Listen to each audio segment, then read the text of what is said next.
Hello everyone, मैं ज्योति पारिक और आपका हमारे महाविद्यालय श्रीमती मोहरी देवी तापड़िया कन्या महाविद्यालय के इस यूट्यूब चैनल पर एक बार फिर से स्वागत है। लास्ट वीडियो में हम अपने बीए सेकेंड ईयर के मानव भूगोल के अंतर्गत हम विश्व की जो जनजातियाँ हैं उनके बारे में पढ़ रहे थे और जिसमें हमने लास्ट वीडियो में जो पिग्मी जनजाति है उसके बारे में हमने पढ़ लिया था और आज के वीडियो में हम मसाई जनजाति के बारे में पढ़ने जा रहे हैं। देखिए, जो मसाई जनजाति है वह अफ्रीका महाद्वीप के जो सवाना घास के मैदान हैं उन सवाना घास के मैदानों में पाई जाने वाली एक महत्वपूर्ण जनजाति है। देखिए, हमें इसके बारे में मसाई जनजाति के बारे में हम देखते हैं तो इस जनजाति का जो मुख्य व्यवसाय होता है या इसका पशुपालन होता है, यह मुख्य रूप से पशुपालन पर ही आधारित होती है। उसके बाद हम सबसे पहले इसका जो निवास क्षेत्र है, इसके निवास क्षेत्र के बारे में देखते हैं। निवास क्षेत्र, देखिए, यह जो जनजाति है मसाई जनजाति, यह अफ्रीका महाद्वीप के जो उष्णकटिबंधीय जो घास के मैदान हैं, सवाना घास के मैदान, उष्णकटिबंधीय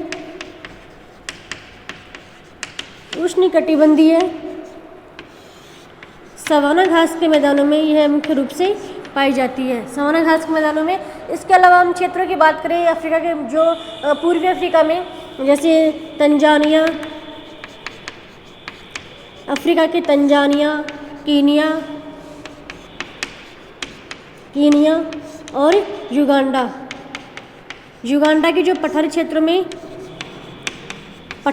में मतलब जो मसाई जनजाति है वह मुख्य रूप से जो अफ्रीका महाद्वीप के तंजानिया, कीनिया और युगांडा, ये 3 देश हैं, इन तीनों देशों के जो पठारी क्षेत्र हैं उन पठारी क्षेत्रों में यह जनजाति मुख्य रूप से पाई जाती है। यह इसका निवास स्थान। उसके बाद हम इस जनजाति के भौगोलिक दिशाओं के बारे में हम बात करते हैं। देखिए, जिस क्षेत्र में यह जो प्रजाति निवास करती है वह जो क्षेत्र मुख्य रूप से उष्णकटिबंधीय क्षेत्र है, लेकिन यह जनजाति केवल जो वहाँ के जो पठारी क्षेत्र हैं उन पठारी क्षेत्रों में पाए जाने के कारण से वहाँ की जो जलवायु है एक ठंडी जलवायु पाई जाती है। वहाँ पर ठंडी जलवायु। वैसे तो यह जनजाति उष्णकटिबंधीय क्षेत्र में पाई जाती है, लेकिन उष्णकटिबंधीय क्षेत्र के भी पठारी भागों में निवास करने के कारण इन क्षेत्रों में ठंडी जलवायु पाई जाती है। और यहाँ का तापमान, जिन क्षेत्रों में यह जनजाति निवास करती है उस क्षेत्र का तापमान होता है लगभग 25 से लेके और 30 डिग्री सेल्सियस तक। ठीक है। इसके बाद हम वर्षा देखें तो यहाँ पे वर्षा होती है 100 सेंटीमीटर तक इस क्षेत्र में वर्षा होती है। ठीक है। उसके बाद हम देखें तो यहाँ पे इन क्षेत्रों में सर्दियों में जो तापमान होता है वो थोड़ा नीचे आ जाता है, मतलब 15-20 के आसपास आ जाता है। इसके बाद हम देखें तो यहाँ का तापांतर अधिक होता है, दिन और रात का तापांतर भी यहाँ पे अधिक होता है। दिन में इन क्षेत्रों में गर्मी पड़ती है और रातें बहुत ठंडी होती है। तो इस प्रकार से यहाँ का ये तापमान है। और यहाँ पे जो अधिकतर वर्षा होती है वो हिंद महासागर से चलने वाली जो हवाएं होती है उन हवाओं के द्वारा ही इस क्षेत्र में वर्षा होती है। और कम वर्षा होने मतलब सामान्य तापमान और सामान्य वर्षा होने के कारण से यहाँ पे जो लंबी जो घास है वो लंबी घास ही प्राकृतिक वनस्पति के रूप में पाई जाती है और इसी घास का उपयोग ये लोग अपने पशुओं को चराने में करते हैं। तो यह है यहाँ की जलवायु। मतलब जिन क्षेत्रों में जो मसाई जनजाति रहती है उस क्षेत्र में तापमान रहता है लगभग 25 से लेकर 30 डिग्री सेल्सियस और वर्षा होती है 100 सेंटीमीटर वर्षा। और प्राकृतिक वनस्पति के रूप में लंबी घास पाई जाती है। प्राकृतिक वनस्पति में लंबी घास, जिसे क्या कहते हैं, सवाना, लंबी सवाना प्रकार की घास प्राकृतिक वनस्पति के रूप में ही पाई जाती है, जिसका उपयोग ये लोग अपने पशुओं को चराने में करते हैं। तो ये यहाँ की प्राकृतिक वनस्पति है। उसके बाद हम इसके शारीरिक लक्षण के बारे में देखते हैं। देखिए, जो मसाई जनजाति है उसका शारीरिक लक्षण इस प्रकार का होता है कि इनका जो रंग होता है वो भूरा होता है, थोड़ा पीलापन लिए हुए होता है, इनका रंग काला नहीं होता है। और इनकी जो लंबाई होती है वो लंबाई इनकी अच्छी होती है, ये लंबे कद के होते हैं। और इसके अलावा भी हम देखें, इसके अलावा हम बात करें तो इनके जो सिर होता है, सिर पतला, नाक पतली और होठ थोड़े मोटे होते हैं। ठीक है। और इनके बाल होते हैं घुंघराले, लंबे और घुंघराले इनके बाल होते हैं। तो यह है इनकी शारीरिक संरचना कि ये लंबे कद के होते हैं, इनके बाल लंबे होते हैं, घुंघराले होते हैं और इनकी नाक लंबी होती है। ठीक है। और होठ इनके मोटे होते हैं, सिर इनका लंबा और पतला होता है। तो ये सभी इनकी शारीरिक विशेषताएं हैं। उसके बाद हम बात करते हैं इनके भोजन की। देखिए ये जो मसाई जनजाति के जो लोग हैं वो विशेष रूप से शाकाहारी और मांसाहारी दोनों प्रकार के पाए जाते हैं। शाकाहारी भी होते हैं, शाकाहारी भोजन के रूप में ये जंगलों में जो पाए जाने वाले कंदमूल फल हैं इनका प्रयोग करते हैं, और मांसाहारी के रूप में ये लोग जो जंगली जानवर हैं, जो इनके जो पालतू जानवर हैं उन पालतू जानवरों का जो मांस है उनका भी ये प्रयोग करते हैं। और विशेष रूप से ये लोग इनके भोजन में रक्त का विशेष महत्व रहता है, मतलब रक्त मतलब ये खून पीते हैं, रक्त का विशेष महत्व होता है इनके भोजन में, विशेष महत्व है। ये लोग रक्त के बड़े शौकीन होते हैं, खून पीने के लोग बड़े शौकीन होते हैं। ये कैसे करते हैं, जैसे गाय और बैल होते हैं, गाय और बैल की गर्दन को ये लोग चमड़े की जो रस्सी होती है उससे बड़े टाइट कस के बांध देते हैं, और कस के बांधने से जब इनकी नसें फूल जाती हैं तो इनकी नसों में ये लोग तीर चुबाकर इनका खून निकालते हैं, और उसके खून को ये लोग बड़े ही चाव से पीते हैं। इस प्रकार से बहुत निर्दयी लोग भी होते हैं, ठीक है। इसके अलावा ये लोग शहद के भी बड़े शौकीन होते हैं। जंगलों से प्राप्त जो शहद होता है उस शहद की भी शराब भी बना के पीते हैं, ठीक है। तो इसके अलावा भी ये लोग शाकाहारी के रूप में जैसे जो कुछ कृषि कार्य भी करते हैं, जिसमें बाजरा है, गन्ना है, मक्का, बाजरा, गन्ना, मक्का, ठीक है। ये इन फसलों का भी इस प्रकार के जो खाद्यान्न फसलें हैं इनका उपयोग भी ये लोग करते हैं, ठीक है। तो ये हो गई इनके भोजन की बात। उसके बाद हम करते हैं इनके वस्त्र। तो देखिए जो मसाई जनजाति के जो लोग होते हैं इनके जो वस्त्र होते हैं वो विशेष रूप से चमड़े के बने होते हैं। पशुओं की जो खाल होती है उस खाल के इनके वस्त्र बने हुए होते हैं, और जो बकरे की जो खाल होती है उस बकरे की खाल का इनकी जो स्त्रियां हैं वो एक ओढ़नी के रूप में प्रयोग करती हैं, मतलब इनकी जो स्त्रियों की जो ओढ़नी होती है की बनी हुई होती है। इसके अलावा ये जो पुरुष होते हैं, पुरुष अपने हाथ में लोहे के बने हुए कड़े भी पहनते हैं और सिर पे टोपी भी पहनते हैं खाल की बनी हुई। इसके अलावा ये जूतियाँ भी खाल की बनी हुई पहनते हैं, ठीक है। और जो इनके जो बच्चे होते हैं वो भी खाल के बने हुए वस्त्रों का ही प्रयोग करते हैं। तो ये है इनके वस्त्र के बारे में। इसके बाद हम बात करते हैं इनके घर के बारे में। तो देखिए ये जो मसाई जनजाति के जो लोग हैं वो भी अन्य जनजातियों की तरह इस टाइप घर बनाकर नहीं रहते हैं, क्योंकि इनका जो महत्वपूर्ण जो व्यवसाय है, इनका जो आर्थिक आधार है वो पशुपालन है।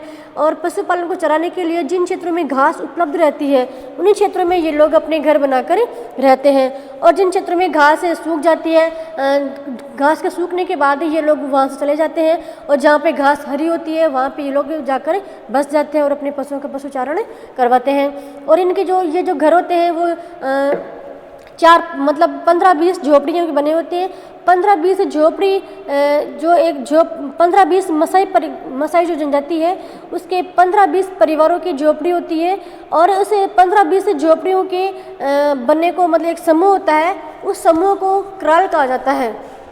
क्राल किसे कहते हैं, विशेष रूप से जो मसाई जनजाति की जो 20 या फिर 30 से लेके 50 मसाई परिवारों की झोपड़ियाँ बनी हुई होती है।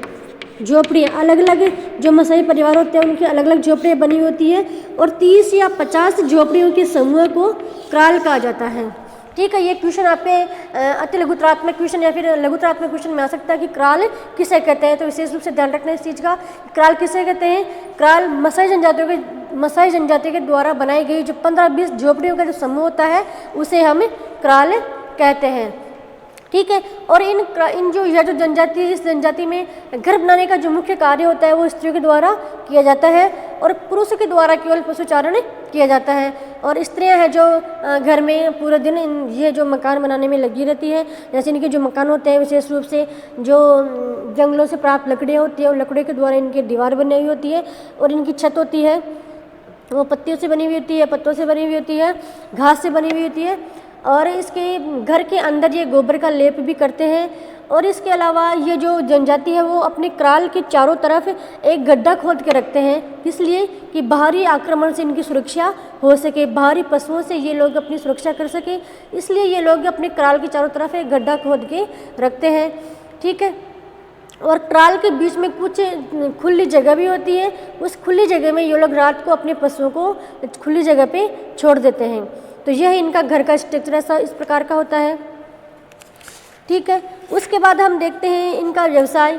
देखिए मसाई जो जनजाति है इनका प्रमुख व्यवसाय होता है पशुपालन।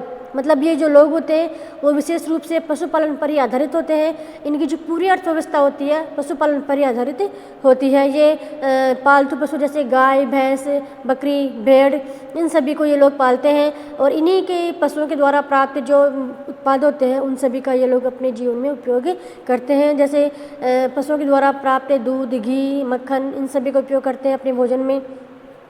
ठीक है। तो ये इसके अलावा गाय, भैंस, बकरी के अलावा ये लोग ऊँट को भी पालते हैं। ऊँट को ये लोग अपना वजन ढोने के लिए पालते हैं। ठीक है। इसके अलावा उसके बाद हम देखिए इनका सामाजिक संगठन। तो देखिए ये जो मसाई जनजाति के जो लोग होते हैं वो एकांत में रहना पसंद नहीं करते हैं, क्योंकि इनको बाहरी आक्रमण का इनको खतरा रहता है। इसलिए ये लोग बाहरी आक्रमण से बचने के लिए ये लोग समूह में रहना ज़्यादा पसंद करते हैं। मतलब 15, 20 या 50 मसाई परिवारों का एक समूह होता है, इस प्रकार से एक बड़े समूह में ये लोग रहते हैं। इसके अलावा इनका सामाजिक संगठन की एक विशेषता ये और है कि इनमें पितृसत्तात्मक सत्ता पाई जाती है। ठीक है। और इनमें बहुविवाह का भी प्रचलन इनमें पाया जाता है।